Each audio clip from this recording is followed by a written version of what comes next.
Hey, what's up, everybody? Welcome to the Organically podcast. This is your home of organic conversations. I'm your host, the Organic Guy, and around here we have conversation around how we can make our food system work for us rather than against us. So today I'm super excited because I have a special guest with me, as we always do in every podcast, of course. And today I want us to engage in a topic that I think has been left out, especially in the area of agriculture and in the agricultural value chain. That's in the area of social media and digital marketing. And our guest today is an expert in this space. And to be honest, I don't think I could have gotten a better expert to help us talk through this particular topic.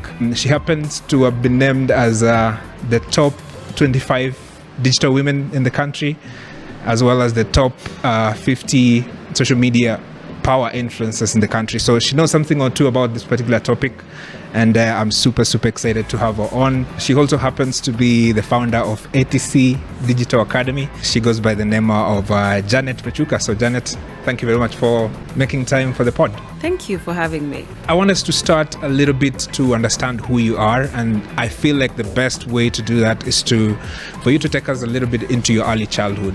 So I'm talking about primary school. What is your personality like? Are you an introvert, extrovert? So if we were to talk to guys who were around you at that particular time, how will they describe Janet as an individual back then? Interesting. Most of the people don't ask me that much. They usually think, I'm a born Tao and, good things happen. We know the city, we know people, we grow our careers. But my life started way back in the village. I grew up in a village in Kisii. The nearest I can mention is Keroka, but please don't ask much. I grew up, I learned in a village school, but what actually gave me an opportunity to know there is more than what I saw in my village, because I thought where the horizon ended is where the world ended. But later on, with education, it exposed me to different places. Now moving from the primary to a new town in a national school, you're meeting people who are saying they come from Lodo. You're like, where is Lodo located? And that is how I actually was able to know that there is more beyond my village. So yes, I grew up in the village. My personality through the village, the only things we used to do is, if you're not doing what your parents told you, you're busy stealing other people's guavas. And always playing around in the mud, in the rain. And it was fun. And I think if I have to give my child a life, if I had to, I will go back to the village. But life happens. Now we are in the city. We are trying to make ends meet. So we are here. In terms of, was I really a child who talks, who keeps quiet and all that? I can say I am both. When it came to expressing myself, it was very hard. Even if in the clique of the kids where we were thinking of let's go and steal guavas, I used to be the one just standing by and waiting to see if the owner is coming. And trust me, I wasn't even warning them when he's coming. I would run away. So you can imagine the kind of personality I had. I didn't want to get into trouble. I didn't want to talk much to people. I just wanted to be me where I am without any trouble. But with social media, I think it has changed how things are with my personal life and my personality, because now I have to talk. With social media, I have to express myself. I have to talk to people. I have to meet people. I have to engage. And especially when you're talking about you building your own career, people are the ones you're going to talk to all the time. And your personality has to change from being an introvert to either an ambivert. You bring a very important point, especially on that experience of growing up in the rural area. I mean, I myself grew up in the rural area. I remember going to school without shoes.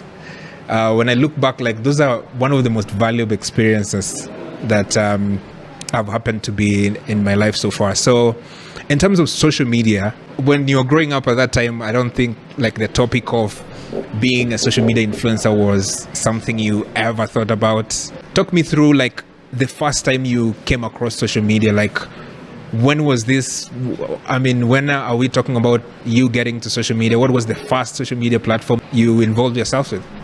People like me who grew up from the village, when we went to high school in an area where you are new, you're meeting people who are from towns who are telling stories, they have been watching TV shows. You don't know where you belong, honestly.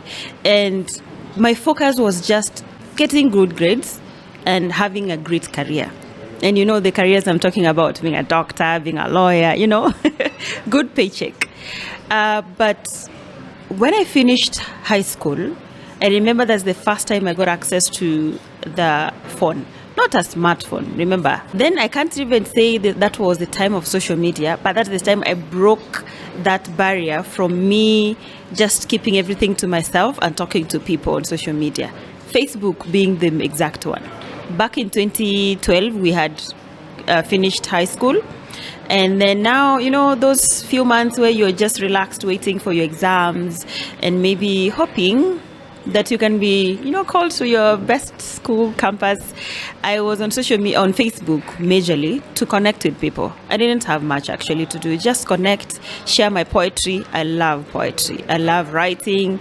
I love reading at the same time. So I used to express myself through that. And having the kind of childhood that I had, for me, it felt like I was motivating someone, a young person somewhere who feels like they cannot be able to get out of where I got out from. I was just doing the motivational speaking, the poetry thing, and social media happened. Then somebody was telling me that you can earn from blogs. I'm like, okay, let me go on startup. I started the blogs, no one paid me. And then I'm like, so how do you go about this? Then another person said there's something called influencer marketing. I was like, okay. Tell me more about it. No one was teaching me anything, so I had to do a lot of research. And then luckily in 2015 I got a chance to be part of the interns at Standard Media. I was thrown in the digital desk. They told me I'm a social media manager. Honestly, I didn't understand my responsibilities at first, but I thought as a journalist your work is just to write. Then the first day, I remember they were doing orientation and they asked me, they talked to me about traffic. And then the supervisor asked me, what's the traffic like to the site? I'm like, traffic? I only know one type of traffic, traffic on the road. And then I remember I asked traffic, Mombasa Road, and where Standard Media is located, you can just see the road. And I was like, traffic? They're like, no, we're talking about traffic to the website. And social media is a major thing that can actually push people to go and read what is happening on the blogs, on the websites. And then I think that is when I was like, no, now we are talking about social media in terms of marketing the platforms or even the websites for more viewership and the traffic you're talking about. And then I actually got the interest to learn. Yes, I know I went for a journalism course, but now everything shifted. I was like, I thought my work would be reporting, being on TV, pretty there, and waiting for everyone to dress me. But now we have something called social media, and people are just sitting behind the desks doing some magic. And I think that is when I was like, I need to learn this thing.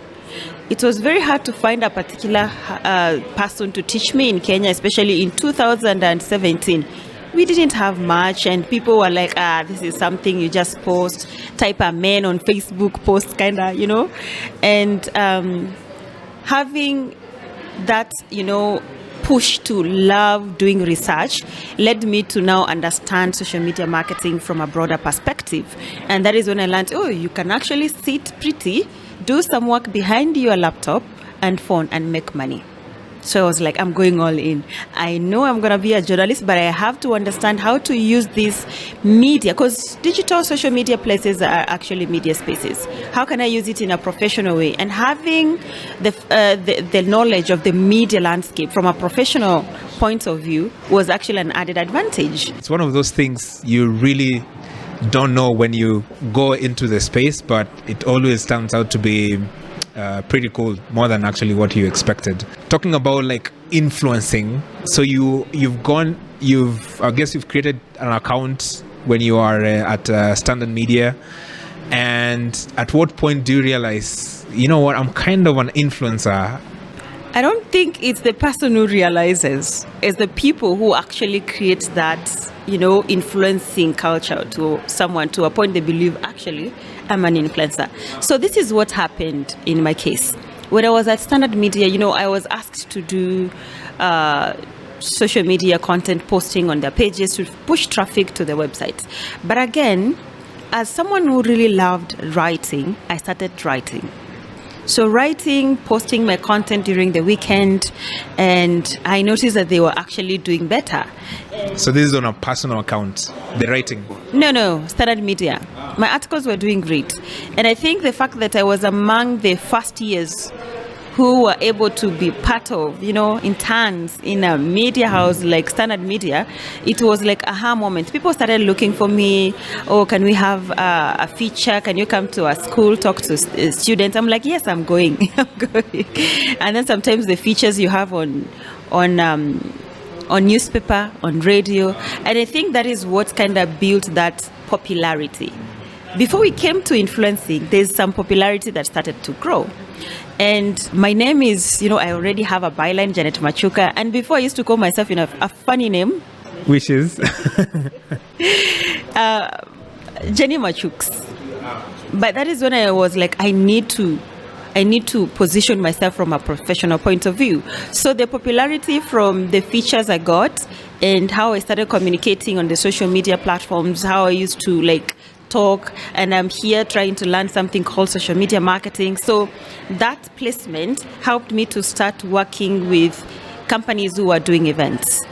And I always say that sometimes things happen not knowing what we are building is something greater than what we know or what we have in mind. Because for me, growing on social media, I usually say it's a coincidence because there were two Machukas and people confuse the Machukas. I'm this popular Machuka from the newspaper, the campus lady who is doing good things in the mainstream media. But at the same time, there's this another Machuka on social media is doing amazing stuff. So you see those two different people. Now people are confusing, which Machuka are we talking about? And that is actually how the confusion brought me to the social media space, especially Twitter. I didn't know what Twitter was, by the way. My account will show that I opened the account in 2015, but that is the time I was at Standard Media because we were running the management using TweetDeck. So you have to create a Twitter account. But I didn't know that it was a social media platform, honestly. So that is how I actually started growing my popularity. And the influence, I would say, people think influence is just about the numbers, but it's more than the numbers. It's more of the connection you have with people, how you actually talk to them. And that is why I usually say, before you think about growing your online influence, also think about what are you doing in the offline that can make people go and search you on the online space. And this is why most of the time we say, when you talk about social proof, it's not about, let's go on social media and see how many numbers you have. No. Who is talking about you? Which mainstream media has featured you? Where have you been to talk to people about what you represent as an individual? And I think that's what grows your influence easily and more professionally, other than just saying, oh, I have 200,000 numbers, I have influence. Who told you? There are so many people who have millions of followers, but they don't influence us. They don't have any impact into our lives. So what are you doing in the offline that can actually help you be like a social proof to the social media platform where people will be like, you have influenced people from all angles? Yeah, I think it's one of those neglected points as well, because nowadays everybody thinks, especially we have so many social media websites, so all you just need is log an account, just start creating some kind of viral content, and then boom, there you are. In terms of you are now an influencer. From your journey, how long do you think it took for you to be involved as an influencer? Is it 1 year, 2 years, or 3 years? What is the time frame? I think for me it was easy and faster. I'll tell you why. Being in the media space, now mainstream media space, and now putting it together with the social media, it's easier for people to actually search you. Yeah. And if you're doing something different, something unique from everyone else, sometimes it tends to put you in front of everyone else. And for me, I officially started doing influencer marketing in 2017. And I think what So that's 2 years since you opened an account. Yeah, but I wasn't doing anything in 2015. I didn't know what was going on with social media. I didn't know much. I was just focusing on the mainstream media. And internship was just 2 months. So remember, I had to go low for some time, but I was learning, understanding what it entails. And I built a tribe on WhatsApp, and I think that is what actually changed everything. Where we could just do research, learn, and do 1, 2, 3, and then we go on social media, talk about it, and they're there being like, "Oh, Janet, yes, we see you." That's how the influence grows. Actually, for you to grow influence, it's not just about working with brands or working with businesses. It's how you impact the next person, or people who want to also learn from you, grow from what you're also doing, especially when you're looking at it from a point of, I just don't want to be an influencer marketer, but I want to be an influence in the space that I operate in. And that is what we call a thought leader. If you want to be a leader in this space, you have to think more than just being a marketer or an influencer marketer. And I think that is what helped me to now grow, because I was busy teaching people what I'm learning in class. And they're busy asking me questions. I'm busy going to campuses to talk for free. By then, nobody used to pay me. And that is why I usually say, for influence, it has to be built in so many ways. But if you want to be organic, stop thinking about money first. Because with money, sometimes you divert the goals. But when you're doing it from a point of, I know the kind of leader that I want to build in this space, and maybe I want to become the best marketer in this space, so you have to do it gradually. So for me, what helped me actually grow faster is the mainstream media. I would say the features that I used to get. And then something that changed everything, I never talk about it, mostly because I don't want people to know about it. In 2017, I happened to be part of the content moderators for the presidential debate. Yeah, during that time. And I thought I'm going to be behind the scenes. But during the presidential debate, when we were having it, we were doing Facebook Live. And remember, that's the time Facebook had partnered with the presidential debate for them to do features on different candidates. So we were seated, I'm seated pretty, thinking of what to post next. And they're like, "Young girl, Janet, come, you need to go on social media and do the interview with." I'm like, interview? I was freezing, shaking, sweating, but I'm like, okay, I can do it. If they think I can do it, then I can do it. And I think that really changed everything. Because after I tried requesting for Twitter verification, I got it. And I think that is the first time I noticed that when you're given authority in this space, sometimes you don't need to do much. Now, people help you to build up. And that is how it all actually took off. So say 2017 November was the time my influence took off on social media. But again, it doesn't mean that was enough. This is a big responsibility. You have to show up every day. You have to find out how to constantly talk to your people, grow people, invest in people, give people something of value. Yeah, and it's interesting you mentioned that, because social media is different. I mean, things change so fast on social media, and you have to find ways to stay relevant throughout all that period. And you've managed to do that through that particular period up to where we are right now. Something interesting. So it's fair to say your growth was faster than the average person who wants their social media to grow. So the average person, their growth is going to take a little bit longer than what yours did. Yeah, though there are some who go viral and they have better team managers and who helps them to actually grow faster too. But I think if you're looking at where I started and when I started, when social media was not a thing, I think COVID-19 changed everything. But for us who were before COVID-19, it was a bit hard. And I would say, yes, it was faster in a sense that during that time, virality was not the thing. Videos were not the thing. And then people never used to go and do things for free more, like going to campuses, spending your time, talk to people.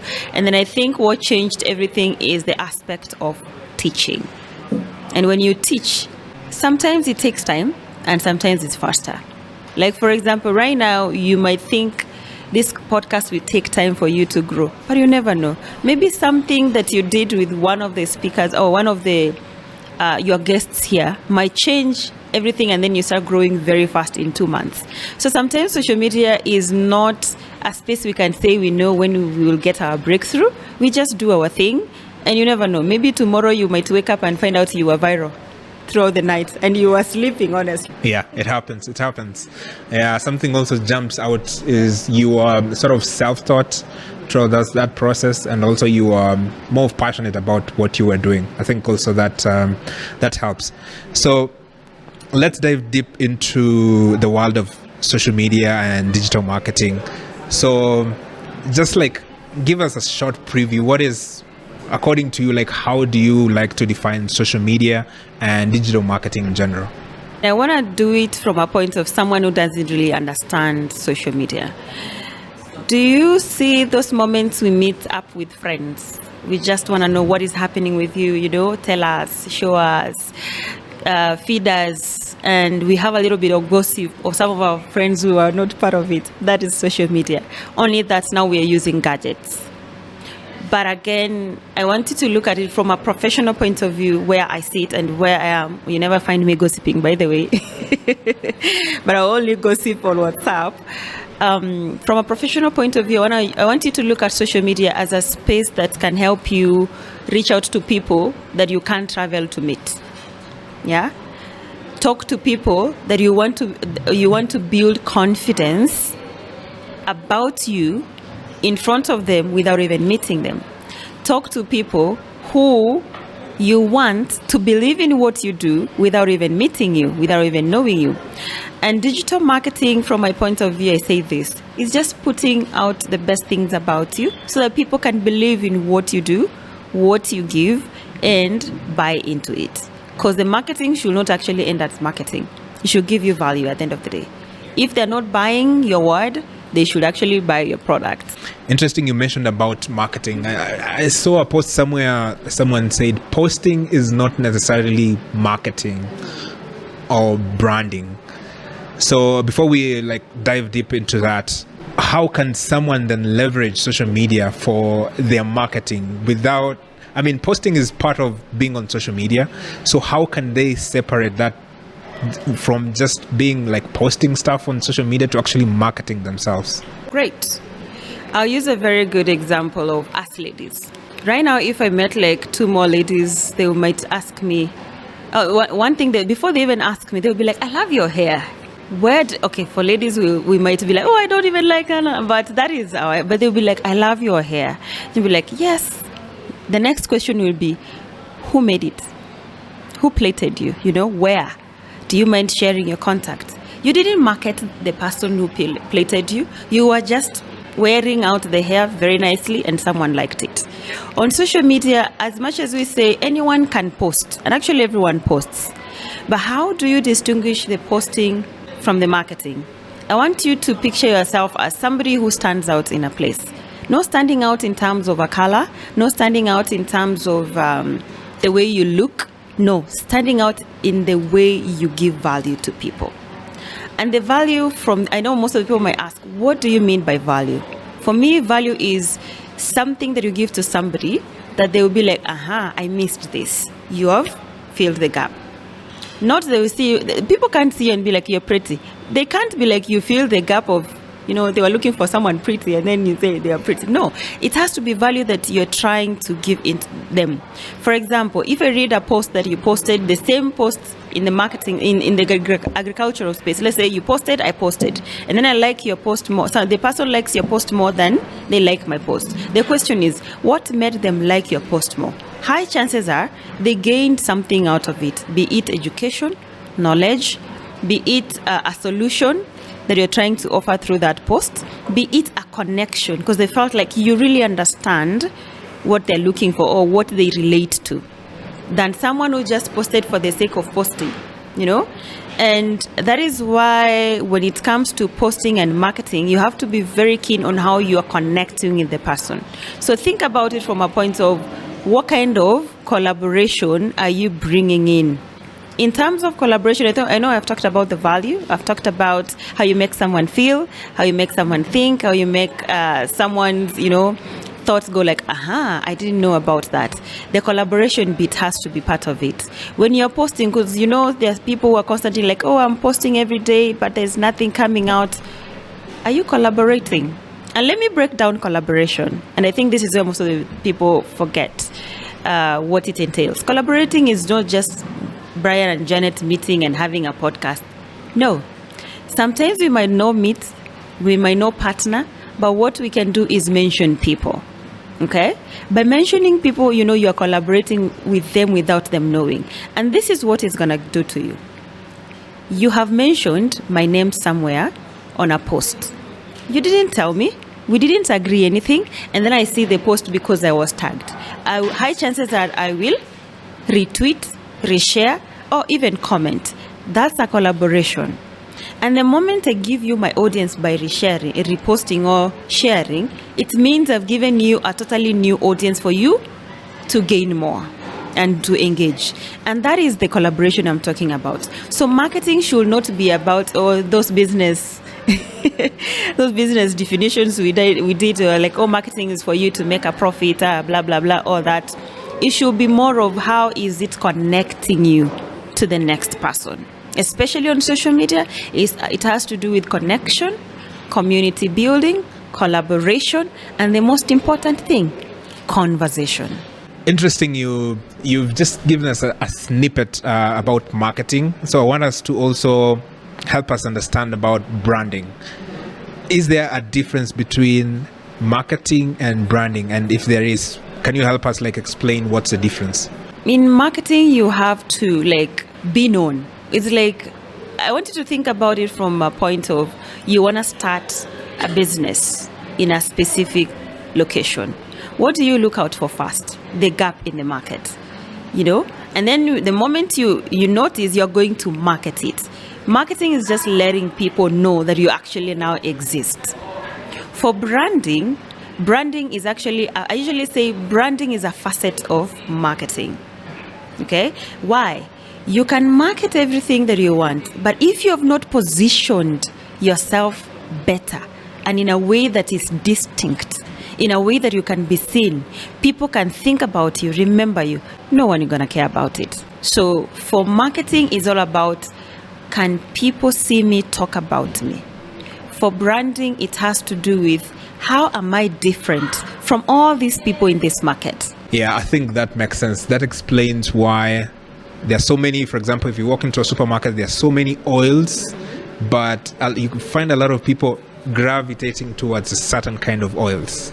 So they have the brand already, they have that goodwill of people, but marketing is sort of reminding them, hey, we are still here, can you pick us off the shelf? So mainly our audience is about agriculture. This podcast mainly is geared towards creating awareness on our agriculture and how can we help them. So one of the things I've noticed is in the agricultural space, a lot of people don't take social media and digital marketing seriously.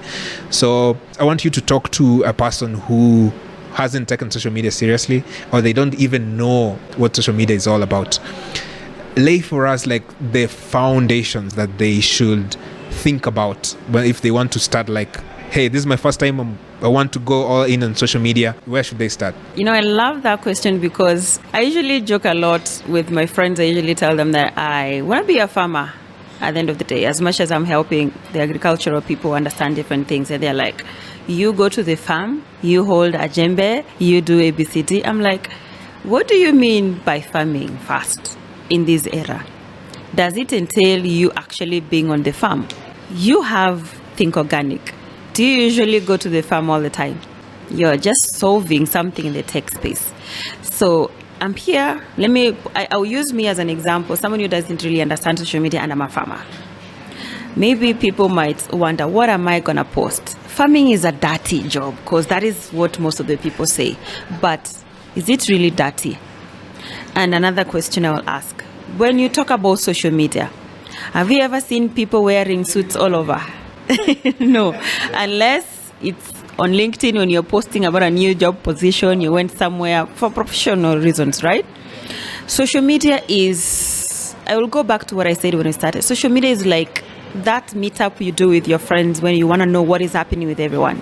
And that is why every social media platform always asks you what is in your mind or what is happening, and what do you think, what is in your mind? Because they are asking you to share what do you want other people to know.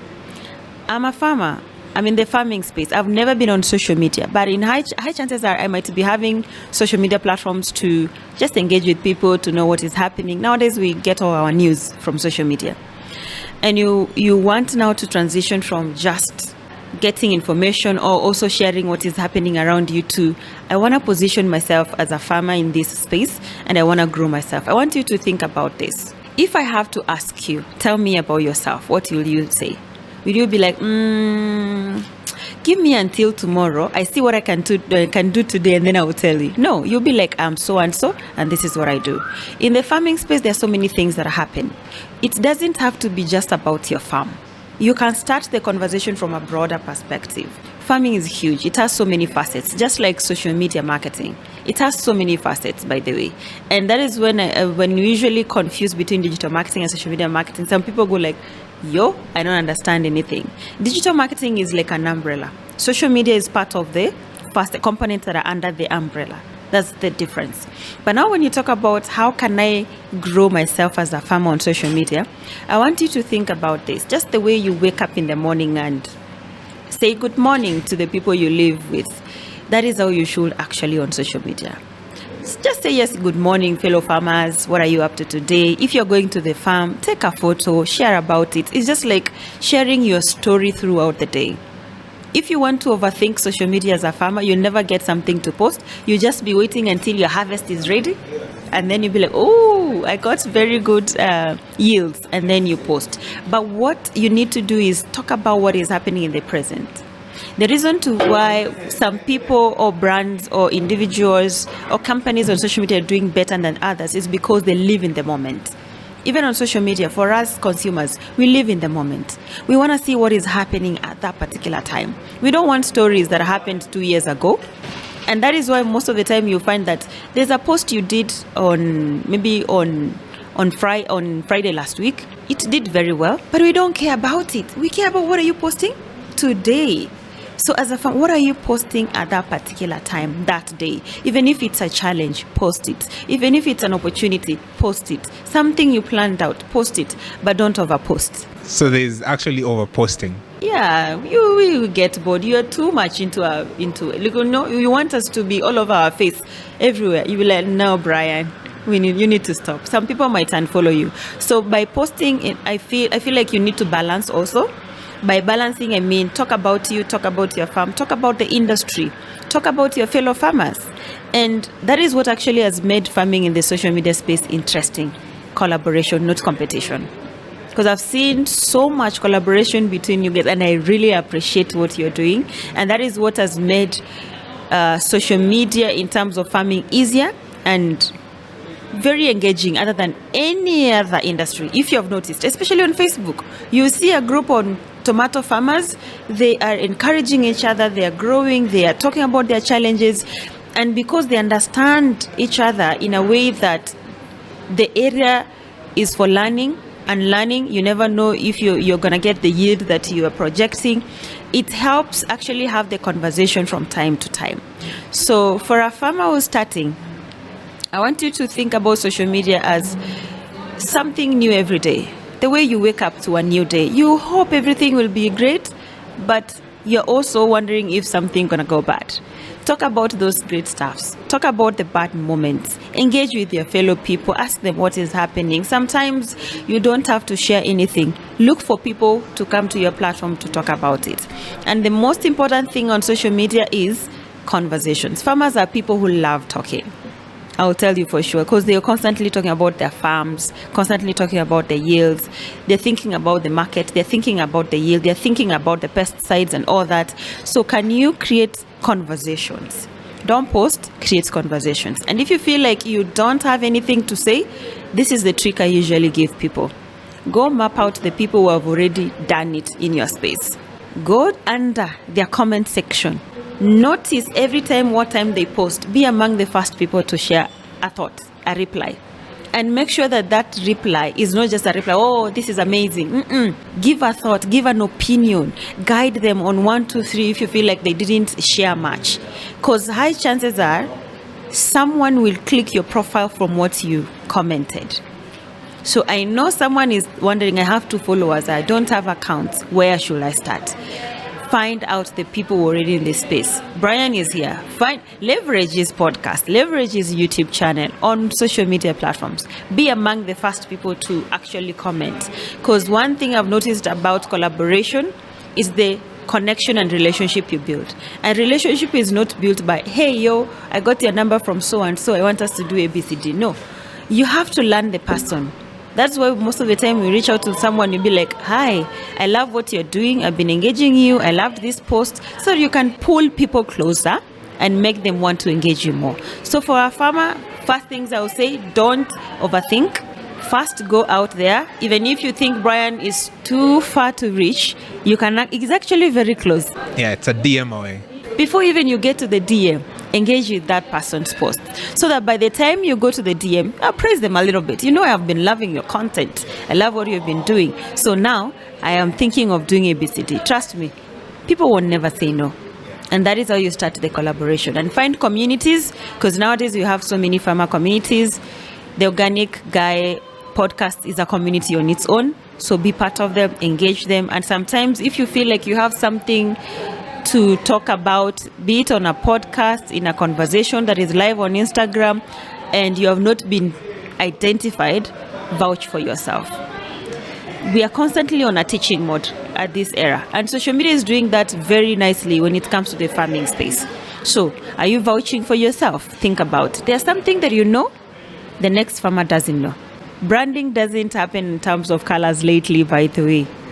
Branding is more of also, how are you identifying yourself in front of people? What kind of image are you living? What kind of perception are you living? And that is why we usually say, for us at the moment, branding is what kind of conversation are we living in a room where we were. If people are not going to talk about us, then there's an issue. It's not gossip. If people are not going to talk about us when we are out, that means we have not branded ourselves enough. So how are you going to do it? Poke holes. Find where you can be able to fit in. Vouch for yourself. Talk about what you do. And also don't shy away from blowing your own trumpet. I usually tell people, be shameless at growth. When you want to grow, don't shy. Do it, and do it boldly. That's a lot of great insight that you've given there. And something interesting that I've picked up is, don't wait for it to be perfect. I mean, a lot of people just want to show like the end results. And I think there's a lot of things that can be gained from the struggles that the farmers are going through. And if I look, actually, most of the content that a lot of people tend to enjoy, at least relate to, is the struggles that farmers are going through, right? So maybe I had a crop and rains came and they destroys all my crops. So those kind of stories I think are more relatable, because there's so many people who are going through the same thing, and farmers most often are not willing to share those kind of stories.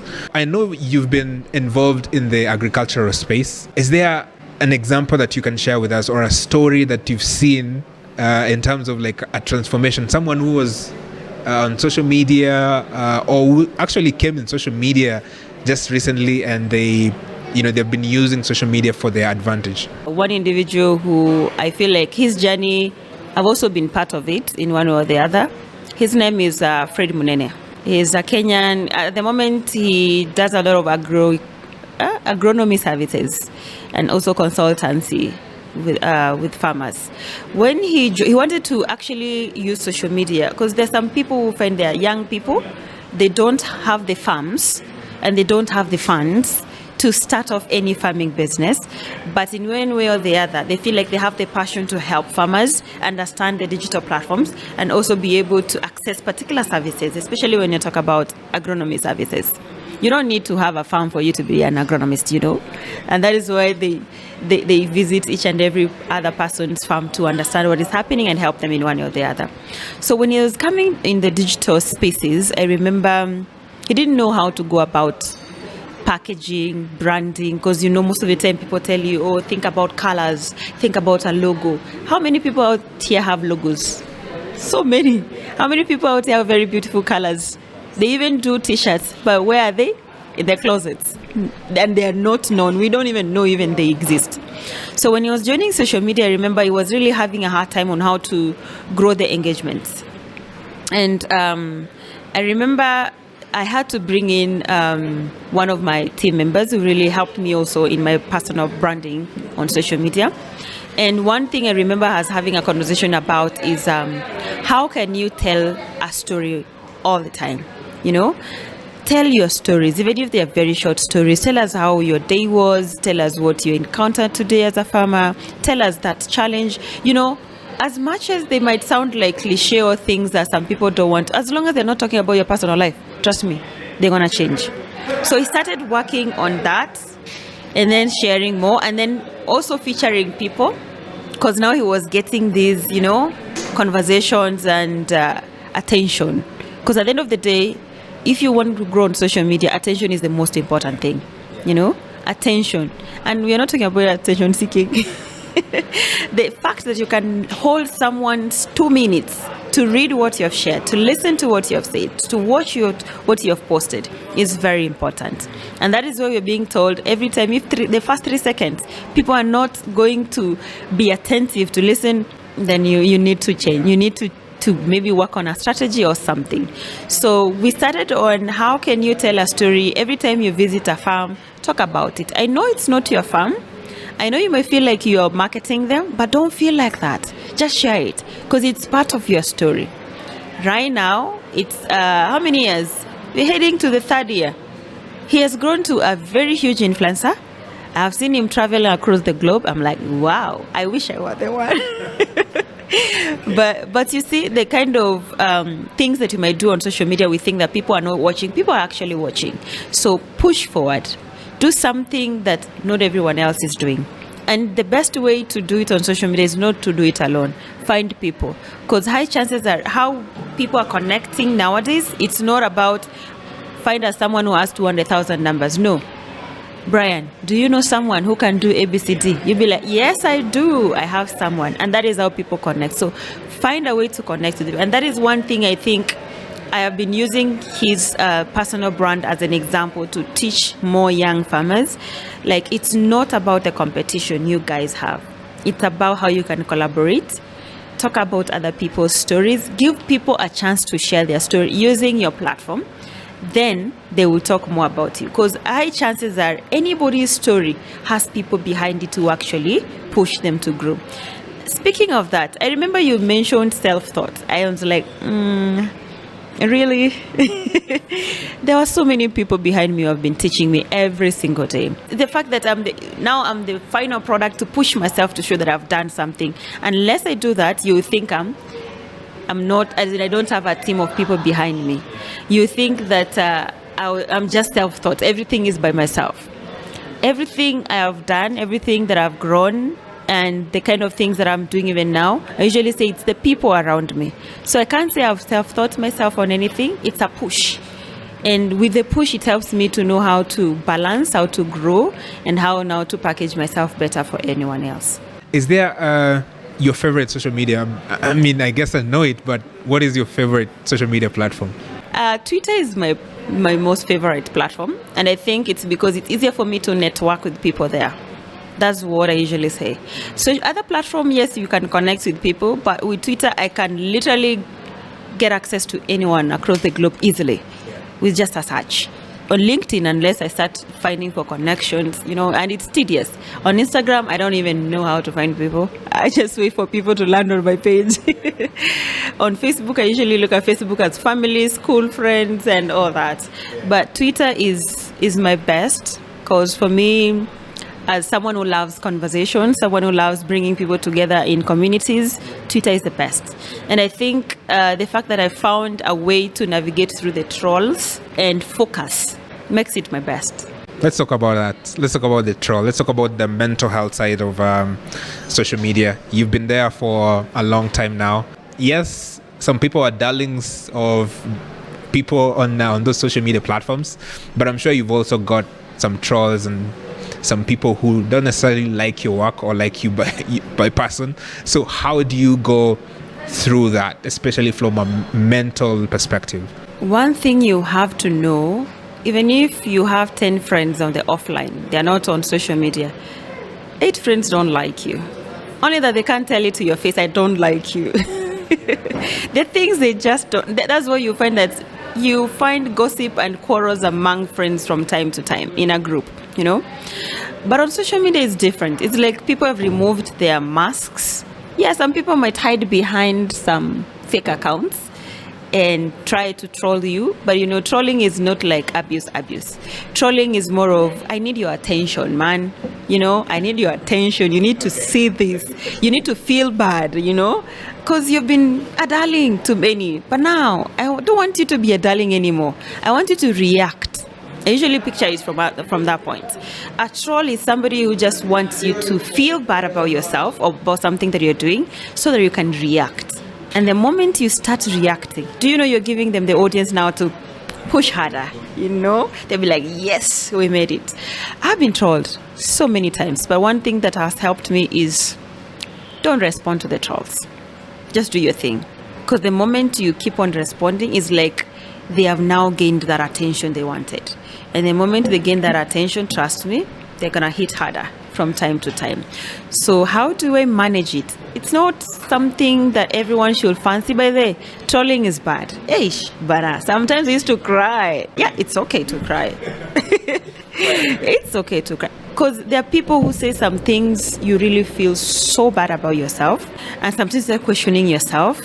But it's not like you have a problem. It's because of what somebody has said that you can't even fathom. Some people end up believing what is said because we put so much time into them and attention, and then we end up now mental health related issues. So for me, I cry, and I think sharing really helped me.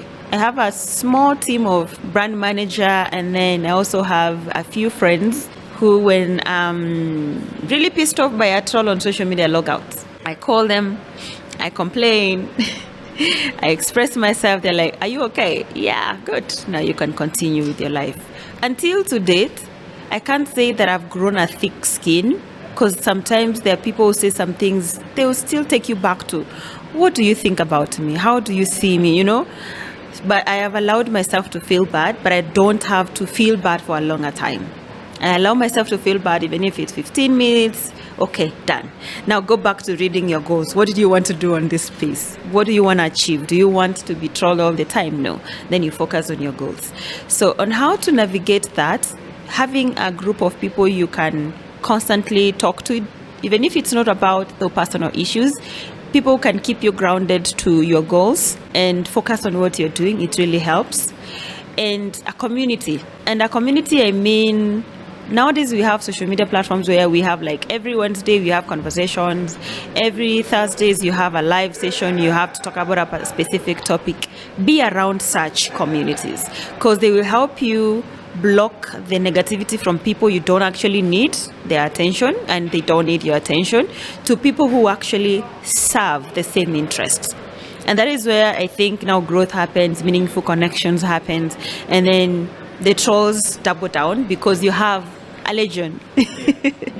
And another thing I usually say is do some mental health breaks, especially from social media. Social media is good, but it can really consume your all. Find times you can just be away, use the tools that are available, automate content, and leave that platform. Go do other things. Have fun. I'm the kind of a person people think I'm constantly stuck somewhere in a corner scrolling through social media. Maybe they have no idea. Maybe I have someone behind me who posts when I'm not around. That's one. Maybe I automated content and posted, and then I was on social media for 1 hour to check what was happening. In a day, I have like a routine on how I spend my time on social media.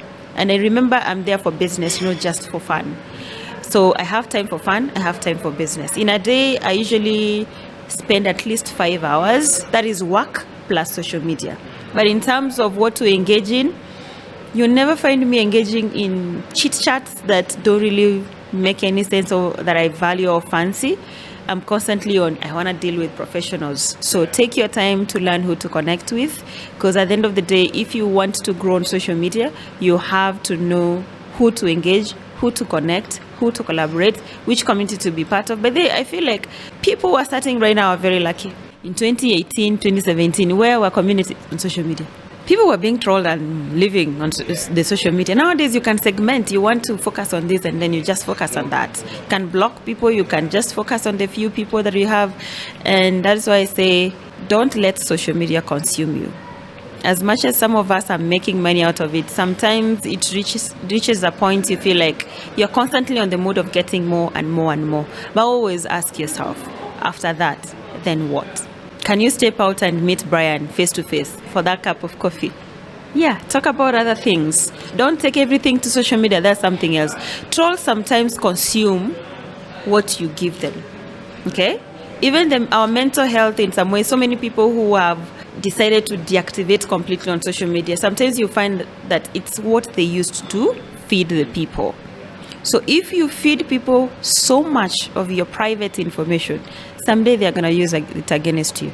So be overprotective of what you share. If it's business, be about business. If it's your personal life, well and good. Prepare your mental health toughness because the trolls are on their way. Yeah.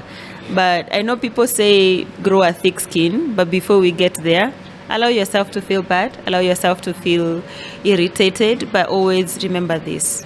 What you post sometimes is what becomes your downfall. So be very keen on what you share. If you feel like some information is gonna drain you, don't post it. People can never troll you because of your workplace, by the way. Very rare. That is professional. Is there goals that you think someone should have on social media? Maybe it's a number of followers, or it's a number of clout you want from social media, because as you said, it can be a treadmill of things. If you get to 1,000 followers, you want to get to 2,000. In your opinion, what is the right? Should someone have an expectation when they are going into social media? Yeah, expectations are good, but I think the best expectation you can have right now should not be about followers. Because if you see how nowadays people grow their number of followers, there are some which are genuine, there are some which are not, because people have gone ahead and found different tools to buy followers. People have done something viral on a single day and then they grew followers. But does it authenticate them to be the best influencers or the best people in the space? No. So my goal, I will tell everyone who is thinking of getting to social media, should not be just about the numbers. Focus on the relationships that you build with the people that you want to gain something from, and that you want them to be your word of mouth ambassadors. Because at the end of the day, if you have 200,000 followers and you say you're a social media marketer and there is nothing coming out of it, what's the essence? Then you're wasting your time, you're wasting your numbers. So think about the relationships you create with people. I'll tell you for sure, 99% of the clients that I get and the companies that end up having contracts with me, I didn't pitch. Someone pitched it for me. But why did they do that? The relationship we created and how I represented myself. So focus on representation, perception building, image building, authentication. How can you be authentic in front of people? And then now the relationship building. You can never go wrong with building the right relationships with people. They'll always be clapping for you. Let's say a farmer wants to get into social media. What is the best social media platform they should start with? Do we really have the best? All of them are good depending on how you package yourself. There's some who can start with Twitter and they make it. There's some who start with LinkedIn, they make it. The main thing should be what kind of content do you want to venture into more. Because if you want to if you are an audio person, you have to do now the podcasts. And if you're into video, you can do on Instagram, you can do on YouTube, TikTok. So first of all, identify what do you feel like it's easier for you to create in terms of content. And another question will be, who do you want to connect with the most? Do you want to talk to the Gen Zs? Do you want to talk to the professional people who you want to fund your business, to fund your farm, your thought, your idea? Go to LinkedIn and do that. So first of all, sit down, write your goals, and let your goals be aligned with the platforms that you want. If you want conversations, land on Twitter. Yeah, I think that's a fair assessment. Do you think someone has to choose, go all in one platform? Or they can just sort of tiptoe on all these other platforms for them to make it? I usually say just have footprints in all the social media platforms, but at least pick one that you can really build first. And then after you've built in that, so you feel confident about it, now spill those numbers to another platform. That's the easiest, because at least you'll be known by one platform, and then you let people know. You can also find me on Instagram. You can find me on TikTok. Yes. So let's talk about one of your pinned tweets on Twitter. It's a motivational tweet, as well as I think there was something more than that was going on when he wrote that tweet. So it's about perseverance. Like, if you're building or if you're starting a company, just keep going. Don't give hope. So give us a little bit of context. What was going on when you were writing that tweet? I wrote and pinned that tweet in 2019. We are in 2024. And every time I'm like, should I remove it? I'm like, nah, this is a motivation. I had started Africa T-shirt. It was just conversations through the chat, the questions, in Kitambo on Twitter, we used to do question, answer without the X spaces. And we had started in 2018. So in 2019, I was like, I have this idea of building a school, but I have nothing. Like, I have no money. I have no developer, nothing. Just the money that I'm picking to just grow myself, pay my rent, pay my bills, and that is it.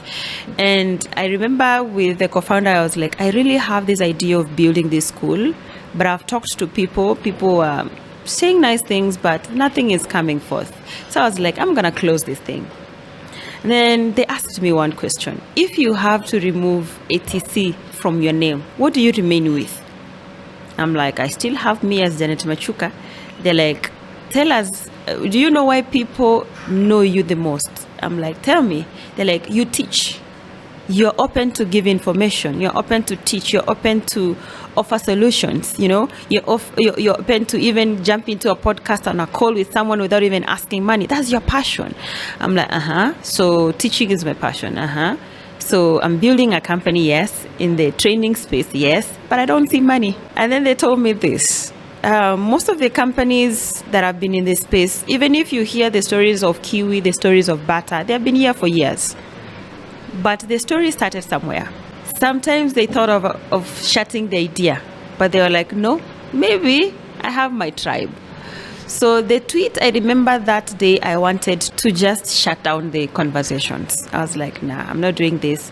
Every Wednesday I'm availing myself 1 hour, 2 hours talking to people who are giving me nothing. I'm spending money to prepare all this, but it's not working. And I wrote that as something to remind me every single day I jump on Twitter, and when I'm low, I usually go to my pinned tweet, because it reminds me that as much as I haven't achieved exactly what I wanted, it keeps me on toes. It taught me to find solutions as I work on that end goal, but other solutions like, what else can I do? What else can I grow? How else can I help people grow? And that is why teaching is one of the things I feel like I won't stop anytime soon. And funny thing is that a couple of my friends have saved me on their phones, Professor Janet. So that is also a motivation. I'm like, I'm not leaving. I'm going to be a professor, yes, but from a point of, I own an edtech company that is helping businesses learn, grow themselves on the digital platforms as professionals. I must say the tweet is pretty motivational. Yeah. Let's talk a little bit about the future and what you see happening in the social media space. Right now, there's a lot of talk about AI and what it's going to do. There was a talk about Internet of Things at one particular time. I'm not sure if people remember. There's a talk about decentralization, like social media becoming decentralized. So I want you to share with us, where do you see the future of social media going? Social media will have more built into it, especially with AI. The algorithm is going to change drastically, and I like the fact that it changes every single day. So you have to be on toes to know what is happening or what is going on, what has changed, and you have to learn and unlearn all the time. And I think that is something that that social media is teaching everyone. It's not about how we used to do in the past. You get your degree after 4th year, and then you're like, it's somewhere, you never go back to class again. With social media, you have to be in class every single day. You have to. And having said that, it reminds me on Meta. One thing I like about that platform is that today you think you are a pro. in doing ads tomorrow? Nothing. So in one or the other, as much as the trends are also part of it, the likes of AI and all, it needs you to be hands-on, to learn, to also learn new skills, to unlearn new skills. And this is where community, I feel, comes in handy. Because in a community, you have people who have different interests. You might not be there to learn everything, but it's very tough to know everything on social media. Very tough. And as much as I call myself a digital marketer, sometimes I'm like, I don't think I'm the right digital marketer, because being a digital marketer is a huge title. You have to learn a lot of things. You have to know a lot of things. So you have to know where is your specification. What do you want to focus on so that you can extensively learn more about it and learn on how to stay on it by being updated on what is happening on a daily basis.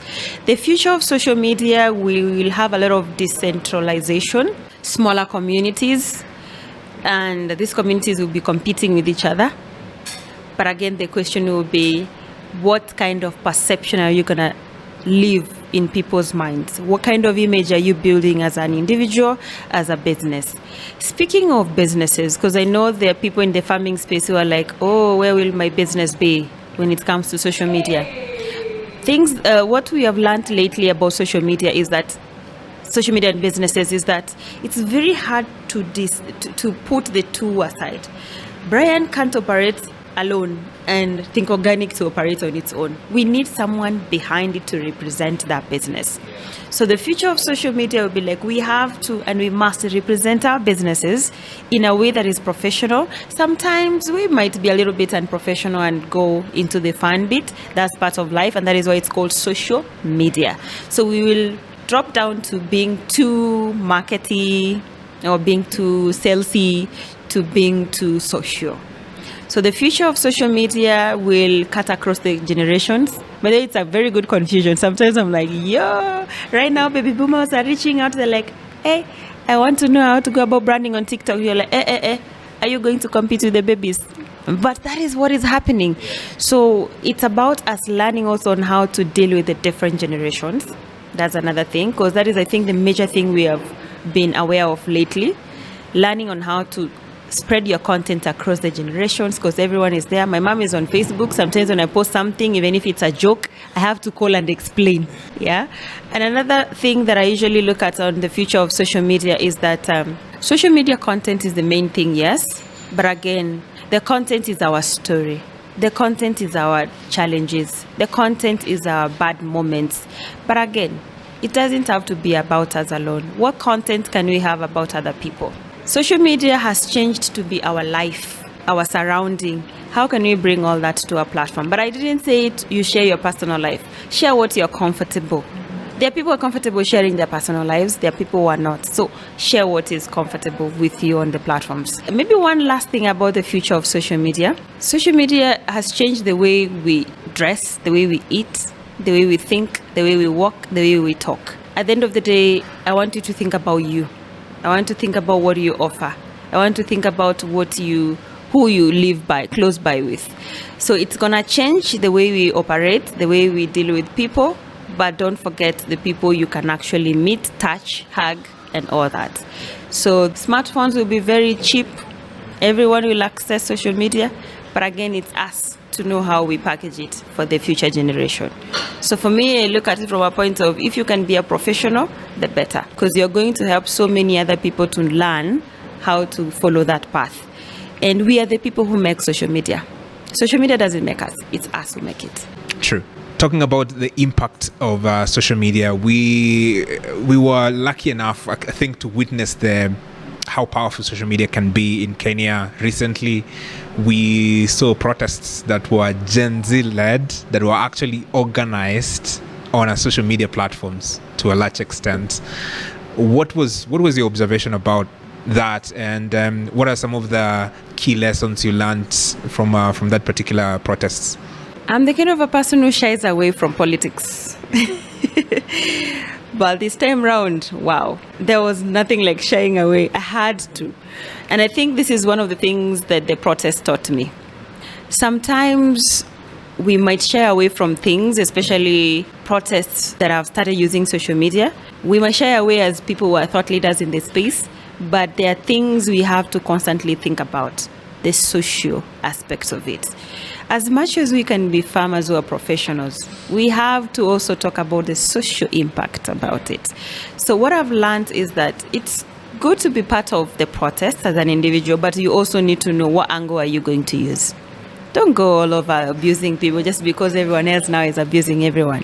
Learn on how to approach it. The reason why I'm saying that is that I happened to have one of our clients call, and then they were like, we loved what we saw in Kenya. The protests were ongoing. Everyone was always talking about it. And even the people who never talked anything to do with politics were part of it. You also posted about it. I was like, yo, what did I miss? But they're like, but we like how you approached it. You didn't abuse anyone. You also were trying to unify people and also push the agenda. So with the protests, I think what it has taught me is every professional, as much as you want to focus on your niche, you need to learn that there's some things that affect you directly. Don't shy away from them. Just find a way to talk about them and engage with them. And something else is that we are different generations. Just because you're a baby boomer, you think respect is the most important. It doesn't mean the same to a Gen Z. So learn how to balance, how you talk to people, how to engage with them, how to connect with them. Yeah, I think those are the main two lessons. But at the end of the day, social media is for social reasons. Businesses just found themselves there. As professionals are trying to gain something out of there because that is where we found people are engaging the most. But we should never miss out on the social aspect of it. Yeah. And I think if someone ever doubted the impact that social media can have, I think that whole fiasco just proved that you cannot afford to take social media for granted. So as we finish here, I want to hear your thoughts on what actually motivates you to continue doing this, because I know there's a lot of challenges. As we said, there's trolls who are on your heels, who want to be on your neck and every single thing that you do. So from your perspective, what do you think keeps you going? What keeps me going? I think number one is my team. And number two, the industries I represent. Because as a social media marketer, I don't engage in all the industries. I have specific industries that I represent. And that was intentional because I have interest in them. For example, I have interest in the agricultural space. Growing up in a farm and also working with businesses in the farm, you know how it's easy and fun, And I think those are some of the things I've tried to link them so that at least I don't have to lose track or lose passion being part of those spaces. Even though there are times there's no money, there are times you're drowning in money, but then it happens. Yeah, exactly. So that motivates me, number one, the dynamism of digital. Every single day something new is coming. You're not doing the same thing over and over again. And I love that spontaneity. Today something is trending and tomorrow everything has changed. And the fact that people, but that is crazy and good. People can change how a platform operates. It's very interesting because the trends don't just happen. It's the people. It's the people come up with that. And for us who constantly listen in and monitor, it's also a challenge to us to feel, by the way, we have to know that people are constantly doing things that best fit them. So I think that aspect of spontaneity really matters and pushes and dynamism. I love just wanting to know what is happening. Yeah. So that's why I love social media more every day, because I'm like, hey, today is a new day. I want to see what is happening. It's just like saying Jesus is coming soon, but we don't know when. But we're like, yes, let's wait for him. Yeah, I think that's one of the beauties of being on social media and actually having an interest in something. You get a lot of motivations, a lot of things that keeps you going. So this is a part of the podcast where I like to shift a little bit. So it's a segment that I call the rapid fire questions. So what happens, I've prepared 10 questions for you. The idea behind is just to get a little bit out of your personality and try to learn more, just in case it didn't come out of the conversation itself. So 10 questions, no right or wrong answers. It's just based on your experiences so far. So you ready? Let's go. So the first question is, what was the first career you dreamt of having as a kid? Teacher. If you had to eat only one meal for the rest of your life, what will it be? Ugali and any traditional vegetable. Third question, when you're not working, how do you like to spend your time? Watching documentaries and cooking a lot of chapatis that I end up calling friends to come and pick. Chapatis for free? I think that's a good deal. The fourth question, what are you afraid of most? Being broke. Yeah, it's pretty straightforward. The fifth question, what will you prefer, social media or social networking? Social networking, but a bit of both. The sixth question, what's your favorite book? Oh, the Bible, especially Psalms. Seventh question, if you could invite 3 people dead or alive to a party, who would they be? Oh, my mom will judge me, so I won't invite her. So let me see. My manager, my sister, my best friend, and maybe, my best friend. The eighth question, what's something you've done that has made you extremely happy? Wow. That's emotional. Where I am. Yeah, let me just say that where I am. My journey is it's beautiful. Yeah. It makes me happy how I have been able to navigate through. Yeah. So the ninth question, what quote resonates with you most? I won't say keep going because that is also part of my journey. I usually say that the one that I usually use all the time, there is always pain in success. So the last question, knowing what you know now, what advice would you give to your 18-year-old self? You don't have to focus on one career. I want to be a lawyer, I want to be a doctor. Just be open. Let life come through the way it will, but always push, do something new, learn. Learning doesn't stop at the university, you getting a certificate. Throw yourself into the space. There are so many lawyers who have very good papers, but they're no longer lawyers, they're farmers. And they're doing it very well. So be open. Life is just a one-time thing. So push yourself. Don't be like, I want to be one thing for the rest of your life. If you want to change that. All right. Thank you very much. So those are 10 questions. Thank you very much for making time to be on the podcast. Really appreciated the conversation. I think a lot of people are going to find this conversation very insightful.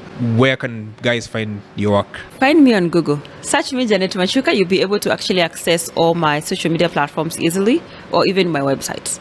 Because I think that's the easiest, instead of you going to my Twitter, Instagram, and all that. So your website? My website, janetmachuka.com. Okay. All right. So thank you very much. And till the next one, remember to be organic. Cheers.